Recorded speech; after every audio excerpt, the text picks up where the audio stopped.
Yep. Part two. Hate crimes. Hate crimes. Oh, you got a lot of whites out here for a long time, for many years, who do not like blacks, who do not like Spanish, who do not like anything other than their doggone race.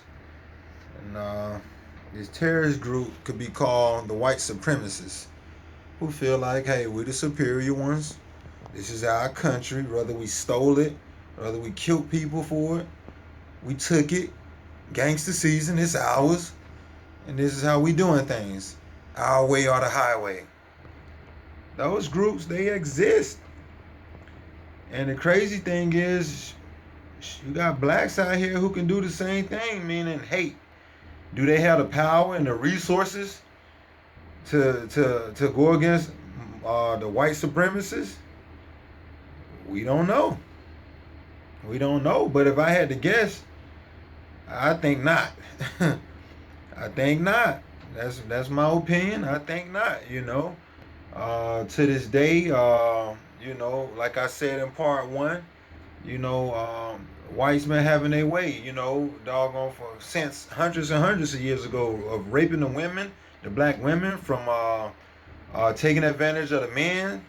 It's been going on for quite some time. But see, here's the real thing though. Getting distracted, meaning the powers that be. So if you take somebody like the president of the United States, and his whole thing is he believe in riches, not no color. A lot of the elite is far past that. They believe in who have money, who have it, and who don't. All right. Now you got this system in place that instigates and provoke the small guy on the totem pole. All right, and to have a capitalistic society, you got some people that are at the bottom. Brown skin, black skin, most are at the bottom of the doggone of the lake, of the ocean. They feed at the bottom. Like the catfish, the shrimp, the crab, like the shellfish and stuff. You know what I mean? But at the end of the day, that's what makes me think that we're very much on our way to a civil war. Citizens versus citizens, meaning we live in a country, as blacks, just like the whites do.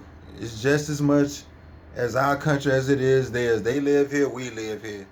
If you're working and you're paying taxes, then one way or another you are a slave to the system. So all of this rage that can be taken out on this machine, they taking it out amongst each other. The whites think it's the blacks and the Spanish who holding up things and using up the resources, and then blacks, they want to retaliate, but just again don't have the resources and the manpower to say, hey, look, we better start attacking them back. The system is, I guess, designed against them to the point where they're not in position to do what the whites do. So it's a bunch of mess, man. But to know your rights, to know the Constitution, and to keep your eye on the prize and the bigger picture, that says a lot. And it's going to take some strong people. It's going to take some loving people, some positive people. And like I say, man, when you can't control your feelings and your emotions, you in for a treat. You in for a treat, not one that I think you'll like or many would like. But again, man, like I say, it's looking like a civil war. Something got to give. Something has to be done. We done marched, we done sung songs. We did that for hundreds of years. What do? We keep singing songs and marching.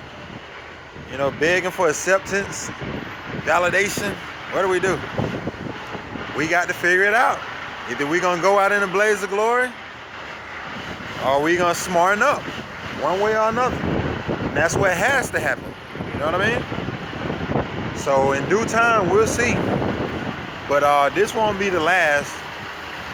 Meaning, you're hearing about blacks dying, or women getting beat up, or police going to the wrong apartment, killing us, police shooting us with the kid in the car, the Trayvon Martins, the choking live on YouTube with Eric Gardner, you name it. So Like I say, brace yourself, guys.